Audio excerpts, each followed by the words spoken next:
प्रभु के प्यारे भर लो मन की झोलियां, प्रभु के प्यारे भर लो मन की झोलियां, खुला हुआ भंडार मेरे बाबा का। आइए आज की मुरली के ज्ञान बिंदुओं को अच्छी तरह से समझने के लिए 8 विषयों का विश्लेषण करते हैं। आज के विषय हैं 1. याद 2. भाग्य 3. गुप्त 4. गति 5. बाप 6. कर्म 7. भ्रमरी और 8. मंथन 1. याद। मुरली में याद शब्द का उपयोग बाबा ने अपने बच्चों ब्रह्मा कुमार और ब्रह्मा कुमारी को संबोधित करते हुए किया है। यह शब्द कई बार उपयोग हुआ है और इसका मुख्य उद्देश्य बच्चों को बाबा को निरंतर याद योग में रहने की प्रेरणा देना है। किसके लिए उपयोग किया गया है? याद शब्द का उपयोग बच्चों ब्रह्मा कुमार और ब्रह्मा कुमारी के लिए किया गया है। बाबा ने याद को विशेष रूप से बच्चों को यह समझाने के लिए इस्तेमाल किया कि याद में रहना आत्मा को शक्तिशाली बनाता है। याद से माया कमजोर होती है। भोजन करते समय बाबा को याद करना बहुत महत्वपूर्ण है। संदर्भ वाक्य और अर्थ। बाबा को न खिलाने से माया भोजन खा जाती, जिससे वह बलवान बन जाती है, फिर बच्चों को ही हैरान करती है। यह छोटी सी भूल माया से हार खिला देती है, इसलिए बाप की आज्ञा है, बच्चे याद में खाओ। बाबा ने समझाया कि याद के बिना भोजन करने से माया बलवान हो जाती है। बाबा को याद करने से मदद तो मिलेगी ना। बाबा ने बताया कि याद आत्मा को शक्ति और सहायता प्रदान करती है। तुमको अगर पुरुषार्थ करना है तो बाबा की श्रीमत को नोट करो, पूरा पुरुषार्थ करो। बाबा को याद जरूर करना है। बाबा ने बच्चों को श्रीमत का पालन करते हुए याद में रहने पर बल दिया, तो याद करेंगे तब वह राजी होगा। भोजन के समय याद करने का महत्व बताया। याद करेंगे तो भासना लेंगे। बाबा को याद करने से उनके दिव्य अनुभव प्राप्त होते हैं। याद करने से वहां आते हैं। सारा मदार तुम्हारी याद पर है। इसको योग कहा जाता है। याद को योग का ही स्वरूप बताया गया। साजन के रूप में व बाप के रूप में याद करो। बाबा ने बताया कि उन्हें साजन या बाप के रूप में याद करें। बाबा को याद करो तो बाप अथवा साजन बहुत राजी होगा। बाबा ने बच्चों को निरंतर याद करने की प्रेरणा दी। कितनी बार उपयोग किया गया है? याद शब्द का उपयोग 15 बार किया गया है। अर्थ और उद्देश्य। याद का उपयोग बच्चों को बाबा के साथ निरंतर संपर्क में रहने और माया पर विजय प्राप्त करने की शिक्षा देने के लिए किया गया है। याद का महत्व इसलिए बताया गया है कि यह आत्मा को शक्तिशाली बनाती है और विकर्मों को समाप्त करती है। भोजन और हर कर्म में बाबा की याद से जीवन में स्थायी खुशी और सफलता मिलती है। 2. भाग्य। मुरली में भाग्य शब्द का उपयोग बाबा ने अपने बच्चों ब्रह्मा कुमार और ब्रह्मा कुमारी को संबोधित करते हुए किया है। यह शब्द बच्चों के सौभाग्य और दुर्भाग्य को समझाने और उनका भाग्य ऊंचा बनाने की प्रेरणा देने के लिए किया गया है। किसके लिए उपयोग किया गया है? बच्चों ब्रह्मा कुमार और ब्रह्मा कुमारी के लिए। बाबा ने समझाया कि 1. पुरुषार्थ से उनका भाग्य बन सकता है। 2. वे अपने दुर्भाग्य को सौभाग्य में बदल सकते हैं। 3. याद और ज्ञान के द्वारा वे स्वर्ग का भाग्य प्राप्त कर सकते हैं। संदर्भ वाक्य और अर्थ। 1. तुम बाप के पास आए हो अपना सौभाग्य बनाने। बाबा ने बताया कि बच्चों का उद्देश्य बाबा के पास आकर अपना सौभाग्य बनाना है। 2. परम सौभाग्य उन बच्चों का है जिनका ईश्वर सब कुछ स्वीकार करता है। बाबा ने बच्चों को समझाया कि जिनका सौभाग्य ईश्वर स्वीकार करते हैं वे विशेष हैं। 3. बच्चे समझते हैं कि हमारे दुर्भाग्य के दिन बदलकर अब सदा के लिए सौभाग्य के दिन आ रहे हैं। बाबा ने कहा कि संगमयुग पर बच्चों का दुर्भाग्य समाप्त होता है और सौभाग्य का आरंभ होता है। 4. नंबरवार पुरुषार्थ अनुसार भाग्य बदलते ही रहते हैं। बाबा ने बच्चों को प्रेरित किया कि भाग्य पुरुषार्थ पर निर्भर है और इसे ऊंचा बनाया जा सकता है। 5. अब भाग्य बदल रहा है। बाबा ने कहा कि संगमयुग पर बच्चों का भाग्य बदल रहा है। 6. अब यह रात खत्म होने वाली है, अब भाग्य बदल रहा है। बाबा ने समझाया कि अज्ञान, रात्रि समाप्त होकर ज्ञान का दिन, भाग्य आ रहा है। 7. स्कूल में भी भाग्य बदलते रहते हैं ना, अर्थात ऊंच होते जाते हैं। बाबा ने इसे पढ़ाई और पुरुषार्थ से जोड़ा कि भाग्य पढ़ाई और मेहनत से ऊंचा बनता है। कितनी बार उपयोग किया गया है? भाग्य शब्द का उपयोग 7 बार किया गया है। अर्थ और उद्देश्य। बाबा ने भाग्य शब्द का उपयोग बच्चों को यह समझाने के लिए किया कि 1. उनका भाग्य उनके पुरुषार्थ और बाबा की याद पर निर्भर करता है। 2. संगमयुग पर वे अपना सौभाग्य बना सकते हैं। 3. बाबा के द्वारा उन्हें स्वर्ग का मालिक बनने का परम सौभाग्य मिल सकता है। 4. अज्ञान के दुर्भाग्य से निकलकर ज्ञान के सौभाग्य को अपनाना ही जीवन का लक्ष्य है। 3. गुप्त मुरली में गुप्त शब्द का उपयोग बाबा ने किया है। यह शब्द मुख्य रूप से बाबा, शिव बाबा की गुप्त भूमिका और उनकी गुप्त शिक्षाओं के संदर्भ में बच्चों, ब्रह्मा कुमार और ब्रह्मा कुमारी के लिए प्रयोग किया गया है। किसके लिए उपयोग किया गया है? शिव बाबा और उनकी भूमिका के लिए।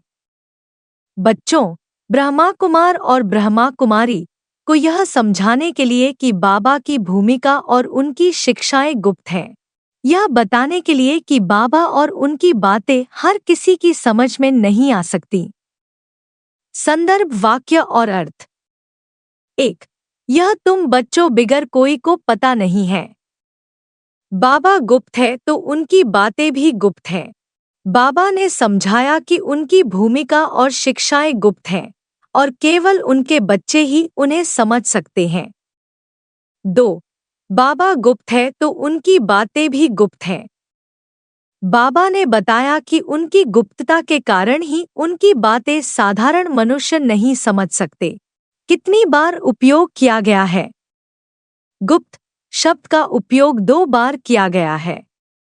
अर्थ और उद्देश्य। बाबा ने गुप्त शब्द का उपयोग यह समझाने के लिए किया कि 1. शिव बाबा की भूमिका गुप्त है क्योंकि वह अपने स्थूल शरीर में नहीं आते। 2. उनकी शिक्षाएं गुप्त और गहन हैं, जिन्हें केवल उनके बच्चे ही समझ सकते हैं। 3. उनकी गुप्तता ही उन्हें भक्ति मार्ग की स्थूल मूर्तियों और प्रतीकों से अलग करती है। यह शब्द बच्चों को बाबा की आत्मिक उपस्थिति और उनकी अदृश्य भूमिका को समझाने के लिए इस्तेमाल किया गया है। 4. गति। मुरली में गति शब्द का उपयोग बाबा ने किया है। यह शब्द आत्मा की अंतिम अवस्था और उसकी मुक्ति, मोक्ष को दर्शाने के लिए उपयोग किया गया है। बाबा ने इसे बच्चों, ब्रह्मा कुमार और ब्रह्मा कुमारी के लिए उपयोग किया, यह समझाने के लिए कि अंतमति सोगति का क्या अर्थ है। किसके लिए उपयोग किया गया है? बच्चों, ब्रह्मा कुमार और ब्रह्मा कुमारी के लिए। आत्मा की स्थिति और मुक्ति, गति के संदर्भ में उपयोग किया गया है। संदर्भ वाक्य और अर्थ। 1. बाप गॉड फादर को याद करो तो अंतमति सो गति हो जाएगी। बाबा ने कहा कि यदि बच्चे अंत समय में बाबा को याद करेंगे तो उनकी गति, मुक्ति और सद्गति निश्चित है। कितनी बार उपयोग किया गया है? गति शब्द का उपयोग एक बार किया गया है। अर्थ और उद्देश्य।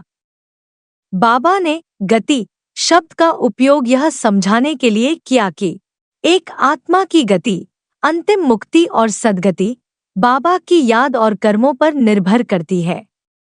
2. यदि बच्चे अंत समय में बाबा को याद करेंगे तो वे मोक्ष और स्वर्ग का अधिकारी बनेंगे। 3. अंतमति सो गति का अर्थ है कि अंतिम समय में जो बुद्धि की स्थिति होती है वही आत्मा की गति तय करती है। यह शब्द बच्चों को यह प्रेरणा देने के लिए इस्तेमाल किया गया कि वे बाबा को निरंतर याद रखें ताकि उनकी गति श्रेष्ठ हो। 5. बाप। मुरली में बाप शब्द का उपयोग बाबा, शिव बाबा ने स्वयं के लिए किया है। यह शब्द मुख्यतः बच्चों, ब्रह्मा कुमार और ब्रह्मा कुमारी को यह समझाने के लिए उपयोग किया गया है कि शिव बाबा उनके आध्यात्मिक पिता, सर्वोच्च पिता हैं और उन्हें उनकी आत्मा का सत्य ज्ञान प्रदान कर रहे हैं। किसके लिए उपयोग किया गया है? शिव बाबा स्वयं के लिए। यह बच्चों, ब्रह्मा कुमार और ब्रह्मा कुमारी को संबोधित करते हुए किया गया है। बाप का उपयोग यह समझाने के लिए किया गया कि शिव बाबा आत्मा के परमपिता हैं और सभी बच्चों को उनकी आत्मिक स्थिति और स्वर्ग का मार्ग दिखा रहे हैं। संदर्भ वाक्य और अर्थ। 1. तुम बाप के पास आए हो अपना सौभाग्य बनाने। बाबा ने बच्चों को यह याद दिलाया कि वे शिव बाबा के पास अपने आत्मा का सौभाग्य बनाने के लिए आए हैं। 2. परम सौभाग्य उन बच्चों का है जिनका ईश्वर सब कुछ स्वीकार करता है। यहाँ बाप के रूप में शिव बाबा को ईश्वर के रूप में प्रस्तुत किया गया है। 3. बाप की आज्ञा है, बच्चे याद में खाओ। बाबा ने बच्चों को आज्ञा दी कि हर कर्म बाबा की याद में करना चाहिए। 4.